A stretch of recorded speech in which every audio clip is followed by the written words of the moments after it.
In my previous life, I was a scrappy street kid, fighting stray dogs for scraps of food by the roadside, only to meet a cruel and kicked to death by a shopkeeper for stealing a morsel. But when I opened my eyes again, I found myself in a new body, a new life. I was no longer that desperate child.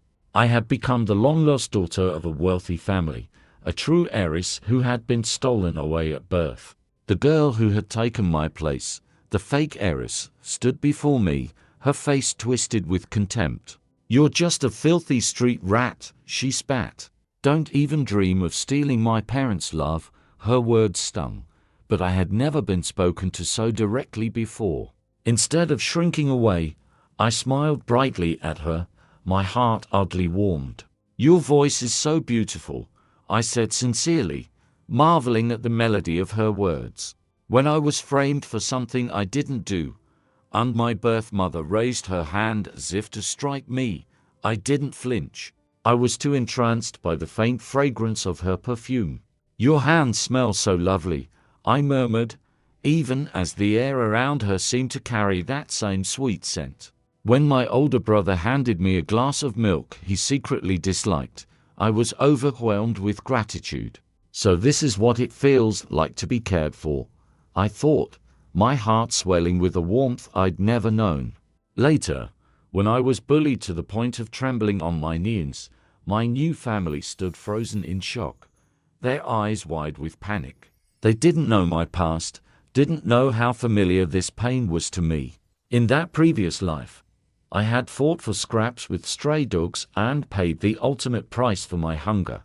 But now, reborn in this strange new world, I was someone else entirely, the true daughter of the Song family, lost for years and finally found. The memory of that past life lingered, sharp and vivid. My head throbbed, as if pierced by needles, the echo of that fatal kick from the shopkeeper who caught me stealing. I had blacked out, never tasting the warm rice I so desperately craved. I shouldn't have stolen, I thought, rubbing my aching head as I opened my eyes, only to find myself in the backseat of a sleek, unfamiliar car. Startled, I curled into a corner of the seat, my body trembling. The driver glanced back at me, his lips curling into a faint, mocking smile. "Country bumpkin," he muttered. "Falls asleep the moment she gets in the car." My heart raced, fear gripping me tightly. "Sir," I stammered, my voice shaking, "where are you taking me?" Memories of the past flooded back, men who had tried to snatch me off the streets, their fists leaving bruises I barely escaped. I had fought with everything I had to survive. Hearing my trembling question, the driver's sneer softened into a warm smile. "Don't be afraid, little miss," he said gently. "I'm your family's driver. Your mother just got word they found you, and everyone's waiting at home to welcome you back." I didn't understand, not fully. But as his words sank in, a flood of unfamiliar memories surged into my mind, memories that didn't belong to me. I realized then that I was the true daughter of the Song family, swapped at birth, while the girl who had lived my life of privilege was named Song Xingwan, a name as radiant as the stars. For years, she had basked in the love of my parents and brother, living a life of comfort and ease, a princess in every sense. I, or rather the original owner of this body, had been given the name Song Luo, a name that meant something, given away to appease others.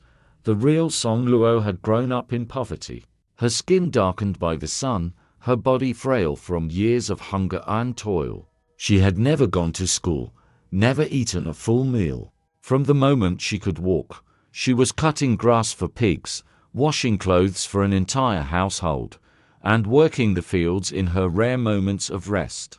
When she learned she was the lost daughter of a wealthy family, her heart had given out from sheer excitement on the car ride home. She never woke up again. Guilt washed over me, and tears streamed down my face. "I'm sorry," I whispered, covering my mouth to stifle my sobs. "I don't know why I'm here." "You were so close to having everything you deserved." I curled tighter into the corner of the car, my heart heavy with the weight of her stolen life. I was just a worthless street kid, kicked to death for stealing food. How could I take her place? I didn't know how to leave this body. But if the real Song Luo ever returned, I wondered could I at least stay long enough to eat a few warm meals before I had to go. The car came to a stop, and I stepped out, dazed, into a world that felt like a dream. Before me stood a mansion so grand it seemed to belong in a fairy tale, its gleaming windows and sprawling gardens overwhelming my senses. At the entrance, 3 figures waited. In the center was a beautiful girl with tear-streaked cheeks, her eyes red and shimmering. I approached cautiously, my heart pounding, when a young man's voice cut through the air. "Xingwan, don't worry. No one in this house will dare touch you." I smiled to myself. He seemed like a kind older brother. The young man, Song Xingwan, turned his gaze to me, his brow furrowing. "This is my sister," he muttered, his voice laced with disbelief. "She looks like a beggar off the street." My heart trembled, and I instinctively hid behind the woman beside him, my mother. I realized her presence warm and familiar despite my fear. I bit my lip, silently apologizing to the real Song Luo. "Please," I thought, "let me call her mother just once." "Mrs." Song shifted slightly, her expression uncertain, but softening as she forced a smile. "You're Luo Luo, aren't you?" she said gently. "My sweet child, you're home now." Her words hit me like a wave, and I nodded frantically, tears welling in my eyes. I had a home. For the first time in my life, I had a home. Song Xingwan stepped forward, her delicate hand grasping mine, her smile radiant. "You must call me sister," she said warmly. "Welcome home, big sister." I returned her smile, thinking to myself how kind she seemed. As we walked into the mansion together, she suddenly turned back, her almond-shaped eyes narrowing slightly. "Don't get any ideas," she whispered. "You'll never compete with me." I looked at her beautiful face and felt a pang of shame, lowering my head. "You're so pretty," I said softly, "and your voice is lovely." Song Xingwan froze, then let out a mocking laugh. "You're crazy," she said, shaking her head. The grandeur of the house overwhelmed me. Its polished floors and sparkling chandeliers made my head spin. I felt out of place, like a smudge on a perfect canvas. "Sister, we haven't prepared your room yet," Xingwan said, rubbing her eyes with an apologetic tone. "It's my fault. If you don't mind, you can sleep in my room, and I'll take the storage room." Song Xingwan's face darkened. "Xingwan, you've grown up surrounded by luxury. How could you sleep in a place like that?" He turned to me, his expression dripping with disdain. "You, on the other hand, reek. You can handle the storage room for a few days."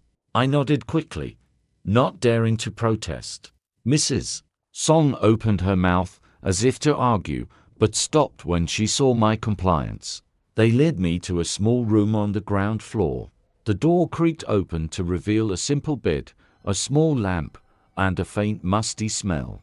It was dim and cramped, but to me, it was a palace, the best place I had ever been allowed to sleep. I turned to them, bowing deeply. "Thank you," I said, my voice trembling with gratitude. "Thank you so much." They exchanged awkward glances, and I wondered if my thanks weren't sincere enough.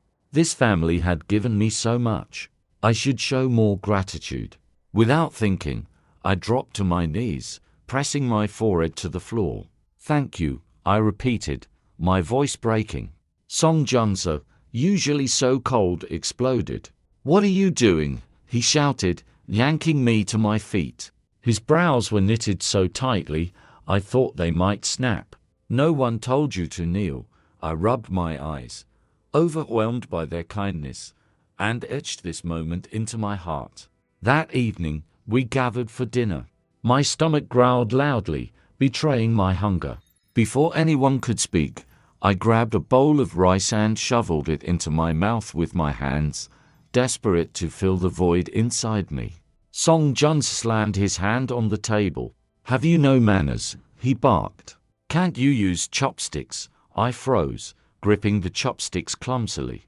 I had never used them before, and my clumsy attempts only made me look more pathetic. After a few failed tries, I set the bowl down, my cheeks burning. "I'm sorry," I whispered. "Please don't send me away, Mrs." Song's harsh gaze softened. She sighed and placed a few pieces of meat in my bowl. "Don't just eat rice," she said gently. "Take what you want." "Woo, get Luo a spoon." Xingwan hurried to fetch one, but as she returned, she tripped, and the spoon flew from her hand, striking my face and shattering my bowl. "I'm so sorry, sister," Xingwan cried, her eyes wide with concern. "Are you okay?" But I barely registered the pain. My eyes were fixed on the scattered rice on the floor. Dropping to my knees, I scooped up the grains, shoving them into my mouth. "It's still clean," I mumbled through tears. "I can eat it. It's fine for years." I had survived on scraps left over restaurant food, bits of bread scavenged from trash bins. Sometimes, when hunger gnawed at my bones, I'd fought stray cats for their food, nibbling on salty, fishy kibble left by kind strangers. The sight of me must have shocked Xingwan. Her prepared tears froze in her eyes, her expression shifting to unease. "Mrs." Song couldn't bear it any longer. She scooped me up, her arms trembling as she realized how light I was, frail and undernourished compared to Xingwan, who was the same age, but towered over me. A flicker of pity crossed her face, quickly hidden. She wiped my hands clean, her voice soft. "Don't eat food off the floor anymore. It's not clean, and it'll make you sick. Rest at home for a few days, then you'll start school with your brother and sister." The word school lit a spark in me. I could go to school. A few days later, I began to adjust to this new life. One morning, Song Xingwan stared at a glass of milk with a grimace. "Milk every day," he groaned. "I'm going to be sick." Noticing me nearby, he smirked. "Song Luo, want this milk?" I blinked, hardly believing it. "Really?" I asked, my voice trembling. "Thank you, big brother," I grinned, my heart soaring. "You're so kind." He froze, then snorted. "I can't tell if you're genuinely sweet or just crazy." I smiled shyly, scratching my hand, and took the glass. The milk was sweet, fragrant, like candy melted into a warm embrace. So this was what fresh milk tasted like. I drank it in one gulp, patting my chest to suppress a burp. Xingwan approached just then, bumping into me lightly, and I let out the burp I'd been holding. Grateful, I looked at her. "My brother is so kind. And so are you, little sister." School was a different world. Song Xingwan was in 9th grade, while Xingwan and I were in 7th, though in different classes. My teacher asked me to introduce myself to the class, and I froze, swallowing hard. I had never done this before. "Hurry up," the teacher snapped, banging the desk. "Don't waste our time," my classmates snickered. "Speak already." "What? You so scared you'll wet yourself?" one jeered. "Are you even a girl? You're so flat," another laughed. Country bumpkin can't even talk right. Their words cut deep, and I bit my lip until it bled. The comfort of the Song household had made me forget this was the life I knew, the one filled with mockery and shame. "I'm sorry," I mumbled, but the teacher waved me off impatiently. "Enough. There are 2 empty seats, one next to the class president, Su Qingfang, and one next to the kid with the dyed blonde hair. Pick one and sit down. Don't disrupt my lesson." Relieved to escape the spotlight, I chose the seat next to Su Qingfang, hoping the class president would be kind. He was handsome, tall, and refined, and my cheeks flushed as I sat beside him. But the class's hostile stares followed me, and I shrank into myself, clutching my pristine textbook. I had never gone to school, could barely read a few words, but I didn't dare admit it. I was terrified of disappointing my family. 10 minutes into the lesson, the teacher handed out a pop quiz. I stared at the paper, the words a jumble of meaningless symbols. The 20 minutes stretched endlessly, and for the first time, I felt the weight of my ignorance, not my past, not my scavenging, but my utter lack of knowledge. I scribbled random numbers and turned it in, my heart sinking.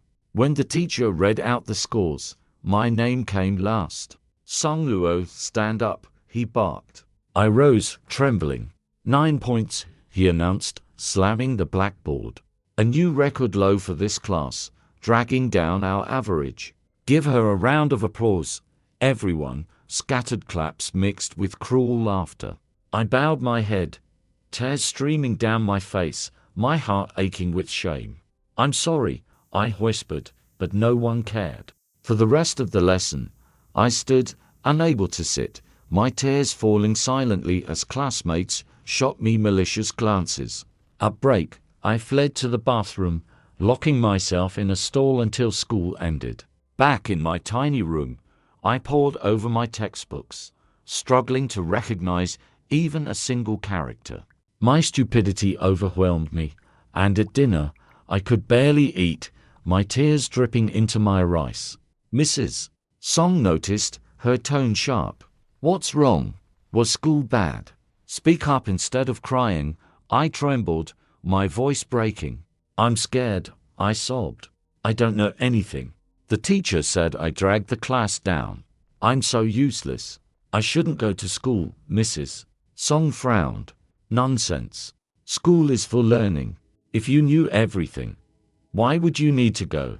But I was too afraid to return. That night, consumed by my thoughts, I fell ill with a high fever. Following old habits, I lay on the cold floor to cool my body, but I passed out. When I woke, I was in a hospital bed. A nurse, seeing me stir, called my family. Soon, Mrs. Song entered, her movements graceful, but her eyes filled with concern. "You were burning up and didn't call anyone?" she asked, her voice tinged with worrying. I looked at her, my heart aching with longing. This was my mother, here by my side when I was sick. "I didn't dare," I whispered, tears spilling over. She sighed, tucking the blanket around me. "Luo, you're my daughter. You need to be stronger." I blinked through my tears. "Do you love me, Mum?" She hesitated, her eyes softening as she looked at my frail form. Slowly, she nodded. "And do you like me?" I pressed. Another pause, then another nod. My heart soared. I had no regrets left. The illness was relentless, a culmination of years of hardship. Between fevers and injections, I pored over my textbooks, struggling to learn even a single word. When Mr. Song returned from abroad, I saw him for the first time. My eyes welled up as I called out, "Dad, is that you?" His stern face softened, and he nodded. I smiled through my tears, calling out to both my parents. He placed a warm hand on my head, and I wept, overwhelmed by the love I'd never dared dream of. Song Junza visited too, stunned to learn I could barely read. I smiled at him. "Brother, I've had a hard life and never got to study, but I'm actually pretty smart," he stared, then ran out, returning with a stack of picture books. After I recovered, my birthday and Xingwan's approached. "Mrs. Song let me stay home to rest until the celebration." On the day, Xingwan shone like a princess in her elegant dress, her dark hair curling softly. I wore a dress too, but my thin frame made it hang awkwardly. Still, my skin had begun to clear, revealing features that mirrored my mother's. The party was a whirlwind of guests, laughter, and gifts. Xingwan was the center of attention, her grace captivating everyone. I sat quietly in a corner, savoring a slice of creamy birthday cake, when an older girl approached. "I'm Susai," she said, studying me. "You're the real Song daughter, right? Aren't you jealous?" "They only care about Xingwan." I shook my head. "Xingwan's lovely.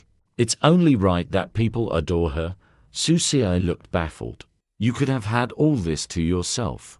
Don't you resent her for stealing your parents?" I frowned. "Don't say that. She's my sister." As Xingwan danced for the guests, radiant and poised. I clapped along, admiring her talent. But as she descended the stairs, I saw Su Xie slip behind her, giving a subtle push. My body moved before my mind could catch up. "Xingwan," I shouted, lunging forward to catch her. We tumbled down the stairs together, landing in a heap. "Mrs. Song rushed over, cradling Xingwan before turning to me with a stinging slap. "Song Luo, how could you? I told you Xingwan is my daughter forever. I raised her for years, and you've only been here a few months.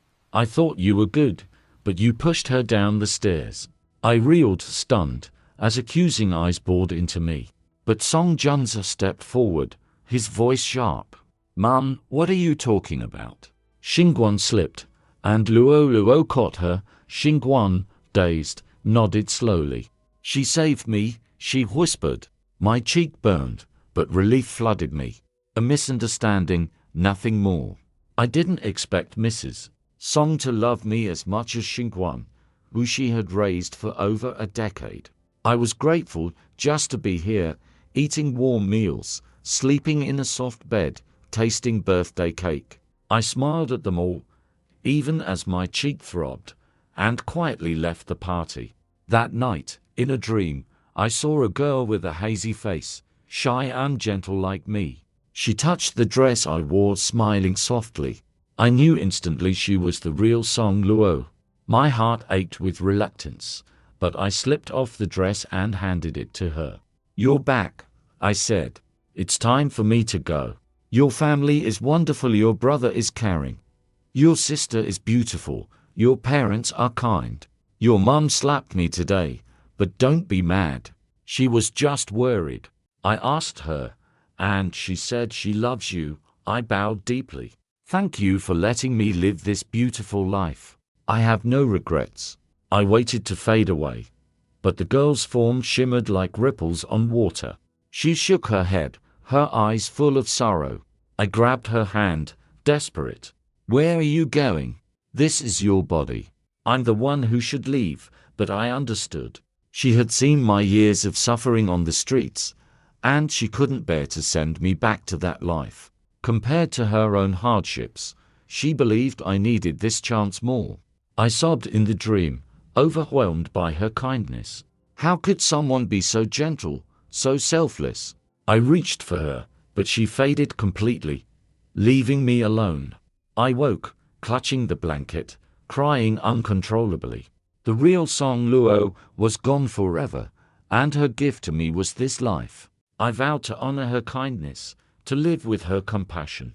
In the days that followed, Mrs. Song avoided me, guilt shadowing her eyes. Xingwan, however, began to seek me out, her gaze hesitant, as if she wanted to speak but couldn't find the words. She'd slip food onto my plate or bring me fruit, small gestures that warmed my heart.